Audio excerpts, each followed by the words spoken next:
My name is Natalie Chen, and 6 months ago I stood in a courtroom and watched my husband realize he'd lost absolutely everything. $4.7 million in hidden cryptocurrency, gone. His reputation, destroyed. His freedom from bankruptcy, finished. But let me tell you how a pediatric nurse from Seattle brought down a tech worker's elaborate financial fraud, because this story starts with the kind of betrayal that makes your hands shake. I was sitting in my lawyer's cramped office when she slid a folder across the desk. Your husband has been hiding cryptocurrency assets, millions of dollars worth, and he thinks you have no idea. That moment changed everything. But to understand how I got there, you need to know who I was before. For 12 years, I thought I had built a life with someone who loved me. 12 years of what I believed was partnership, only to discover it was all built on lies and calculated betrayal. We lived in a beautiful home in Bellevue, Washington, just outside Seattle. David worked in tech, some kind of software development role that I never fully understood, but that paid well enough for us to live comfortably. I worked at Seattle Children's Hospital, pulling brutal night shifts because I loved taking care of kids. We didn't have children of our own yet, but we'd talked about it. We had plans. At least, I thought we did. The first crack appeared on an ordinary morning in March. I came home from a night shift exhausted, kicked off my shoes, and found David in his home office with the door closed. That wasn't unusual. He worked from home 3 days a week. But when I pushed the door open to ask if he wanted coffee, he literally slammed his laptop shut and spun around like I'd caught him doing something terrible. "Jesus, Nat, knock first," he snapped. I stood there in my scrubs, confused, because we'd never had that kind of boundary before. "Sorry," I said quietly. "I was just going to make coffee." He softened immediately, came over and kissed my forehead. "No, I'm sorry. Stressful project. Coffee sounds great." I let it go. That was my first mistake. Over the next few weeks, David became someone I barely recognized. He was distracted during dinners, constantly on his phone, taking calls in the garage at odd hours. When I asked what was going on, he told me work was intense, that his company was going through a major transition. I believed him because I wanted to. Because nurses see the worst of humanity every day, and I came home wanting to believe my home was safe. One night in April, I woke up at 2 a.m, and his side of the bed was empty. I found him downstairs in the dark, laptop glowing, eyes wide and manic. "David?" I whispered. He nearly jumped out of his skin. "Go back to bed," he said, and his voice was cold in a way I'd never heard before. I went back upstairs and lay awake until sunrise, wondering when my husband had become a stranger. Then came the night that shattered everything. It was a Saturday in late April, and I'd planned a nice dinner at home.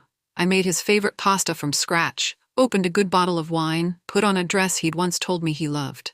I thought maybe if I tried harder, if I was more present, we could fix whatever was breaking between us. David came to the table, barely looked at the food, and said 5 words that stopped my heart.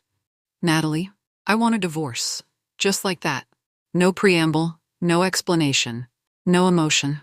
I sat there with a fork in my hand, staring at him. "What?" was all I could manage. He sighed like I was inconveniencing him. "I'm not happy. I haven't been for a while. I think we want different things. I've already talked to a lawyer. I'll make sure you're taken care of financially, but I need to do this. I want you to understand what that moment felt like. 12 years of my life, of our life together, dismissed in 30 seconds. I asked him if there was someone else. He said no. I asked him if we could try counseling. He said he'd already made up his mind. I asked him why. What had I done? What had changed? He just kept saying he wasn't happy, that we'd grown apart, that it was time. The pasta went cold on the table. I went upstairs and locked myself in the bathroom and cried so hard I thought I might physically break. Have you ever had the ground disappear beneath you like that? Let me know in the comments, because that night I learned what free fall feels like. The next morning, David moved into the guest room. Within a week, he'd hired some expensive divorce attorney from downtown Seattle. I hired someone too, a woman named Patricia Morales, who came recommended by a friend at the hospital. Patricia was in her 50s, sharp-eyed, with gray hair she wore in a neat bun, and a reputation for being thorough. Our first meeting was in early May. I sat in her office and cried while explaining the situation. She listened, took notes, and then asked me a question that seemed strange at the time.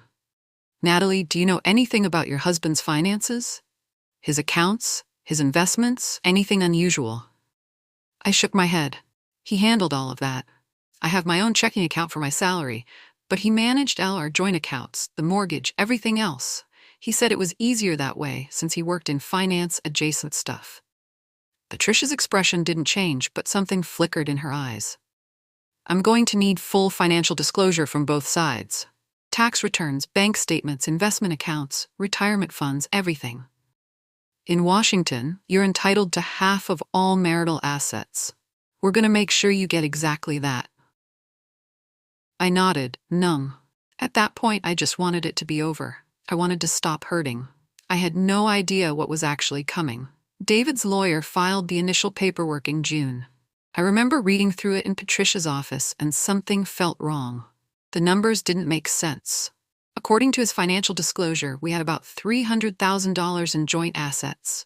The house, 2 cars, some retirement accounts, a savings account. That seemed roughly right based on what I knew. But Patricia was frowning at the documents, flipping back and forth between pages. Natalie, your husband makes how much annually? She asked. About $160,000, I said. And you make? 75. She did some quick math on her legal pad. So combined income of $235,000 for the past 12 years, and you're telling me you've only accumulated $300,000 in total assets. Where's the rest of the money? That question hit me like ice water. I'd never thought about it. We lived well, but not extravagantly. We took 1 vacation a year, ate out regularly, had nice things but nothing crazy. Where was the money? Patricia leaned forward. I'm going to request additional documentation. Bank statements going back 5 years, credit card statements, transaction histories. If he's hiding assets, we'll find them. I felt something shift inside me then. Not anger yet, just a cold realization that the man I'd married might have been lying about more than just wanting a divorce. The real discovery happened 3 weeks later. Patricia called me at work, which she'd never done before, and asked me to come to her office immediately. I traded shifts with another nurse and drove to downtown Seattle with my heart pounding. When I walked into her office, she had documents spread across her entire desk. Sit down, she said, and her voice was different. Sharp. Almost excited. Natalie, your husband has been moving large amounts of money for years. Wire transfers to cryptocurrency exchanges, Coinbase, Kraken, Binance. We're talking hundreds of thousands of dollars over the past 5 years, maybe more. I stared at her. Crypto? David doesn't. He never mentioned anything about cryptocurrency. Patricia smiled, and it wasn't a kind smile. It was the smile of a lawyer who'd just found blood in the water. He wouldn't, because cryptocurrency is notoriously difficult to trace and often goes unreported in divorces. A lot of people think they can hide assets in crypto and their spouse will never find out. But your husband made a mistake. He used your joint account to make some of the initial purchases. Small amounts at first, few thousand here and there, but it created a paper trail. And once I knew what to look for, I found more. Much more. She slid a document across the desk. It was a printout of wire transfers. $50,000 to Coinbase in 2019. $75,000 to Kraken in 2020. Larger amounts in 2021 and 2022. The numbers made my head spin. How much? I asked quietly.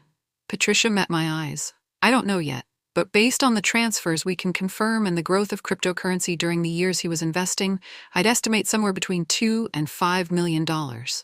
Maybe more if he got into Bitcoin or Ethereum early. The room tilted. $2 to $5 million. Hidden.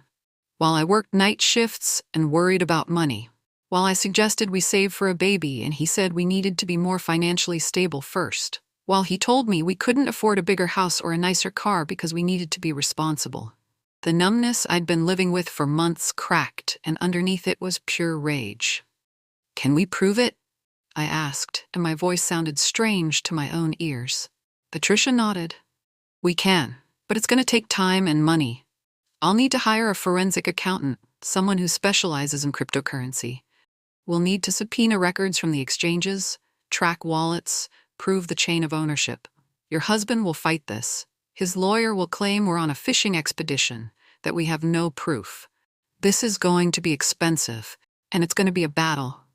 Are you prepared for that? I thought about David slamming his laptop shut, about him on his phone at all hours, about the cold way he'd asked for a divorce, about 12 years of my life that suddenly felt like a lie. Yes, I said. I'm prepared. I want everything he's hiding, every single dollar. That's when my real education began. Patricia brought in a forensic accountant named Michael Torres, a guy in his 30s who looked more like a college student than a financial investigator, but who'd apparently made a name for himself tracking crypto assets in high-net-worth divorces. Our first meeting was intense. Michael explained that cryptocurrency exists on public blockchains, which means every transaction is technically visible, but wallets aren't automatically tied to identities. The trick, he said, is proving which wallets belong to your husband. We start with the exchanges where he purchased crypto, subpoena his transaction history, and then follow the coins. Where did he send them? What wallets? Did he cash any out? Did he trade between currencies? Every movement leaves a trail if you know how to read it. It took Michael 6 weeks to build the initial case. 6 weeks during which David and I lived in the same house but barely spoke. He'd come home, go straight to the guest room, and I'd hear him on calls late into the night. I started paying attention. I noticed he'd gotten a new laptop, that he'd changed the passwords on all our shared accounts, that he was suddenly very interested in the progress of the divorce. His lawyer kept pushing for a quick settlement. Let's just split the known assets 50-50 and be done with it, they proposed in late July. Patricia smiled sweetly and declined. We're not quite ready yet, still gathering financial documentation. In early August, Michael came to Patricia's office with a presentation that changed everything. He'd tracked David's purchases from multiple exchanges to 7 different cryptocurrency wallets.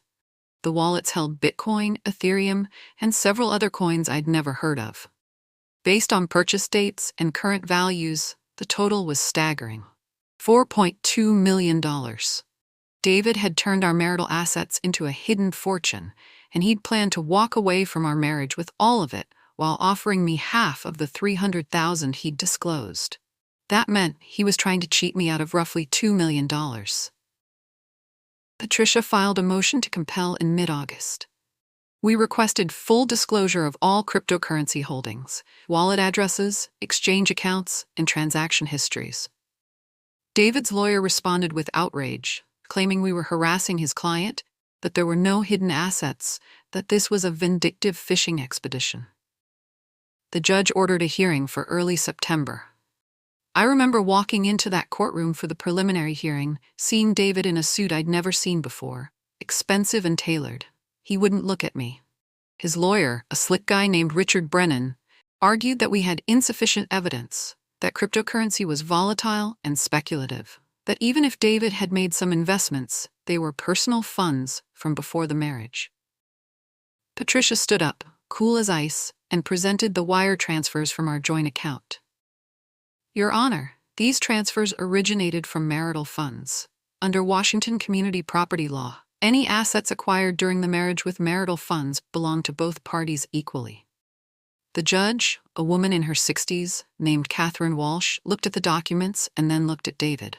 Mr. Chen, do you currently own any cryptocurrency? David's lawyer whispered to him. David cleared his throat. I have some small investments, yes, but nothing significant. The market is very volatile. I've lost money on several positions. Judge Walsh raised an eyebrow.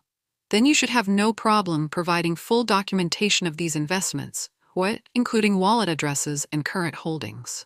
I'm ordering complete financial disclosure of all cryptocurrency assets within 30 days. If you fail to comply, I'll consider sanctions. David's face went pale. That was the first time I saw him scared. The next 30 days were excruciating. David provided some information, but it was incomplete.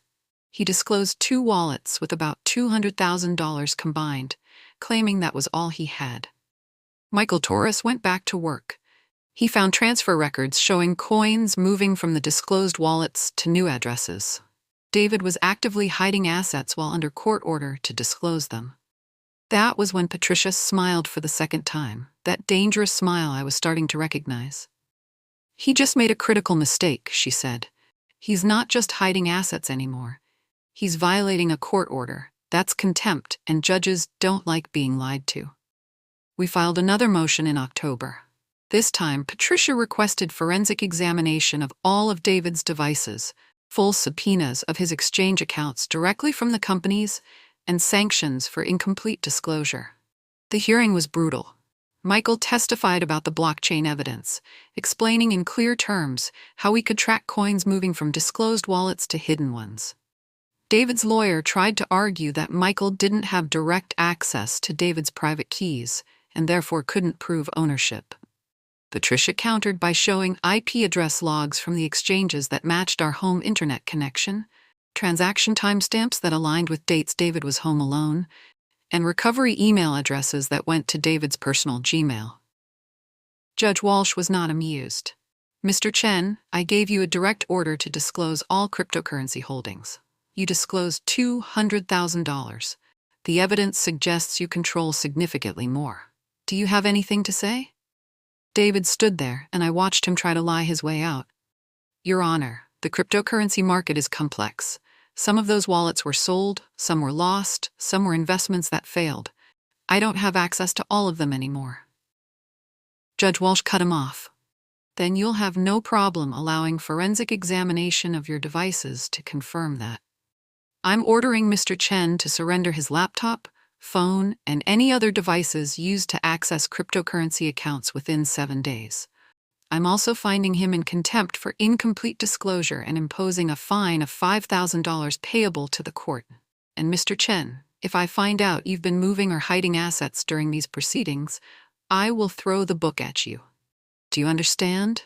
That was the moment I saw David realize he'd lost control. His lawyer tried to object, tried to ask for time to appeal, but Judge Walsh denied it. 7 days, Mr. Chen, and I suggest you cooperate fully because this court takes financial fraud very seriously." We walked out of that courtroom, and I felt something I hadn't felt in months. Power. Not over David, but over my own life. I wasn't the abandoned wife anymore. I was the woman who'd uncovered the truth. The forensic examination took place in late October. A court-appointed expert named Dr. Sarah Lim went through David's devices with Michael Torres present. What they found was damning. David had detailed spreadsheets tracking his cryptocurrency investments, Discord and Telegram chats where he'd bragged to friends about his divorce strategy, and emails to himself with wallet recovery phrases. He'd been planning this for over a year. The spreadsheet showed current holdings worth $4.7 million. The Discord messages were particularly damning. In one exchange from April, right after he'd asked for the divorce, David had written, "If I time this right, I can get out with everything.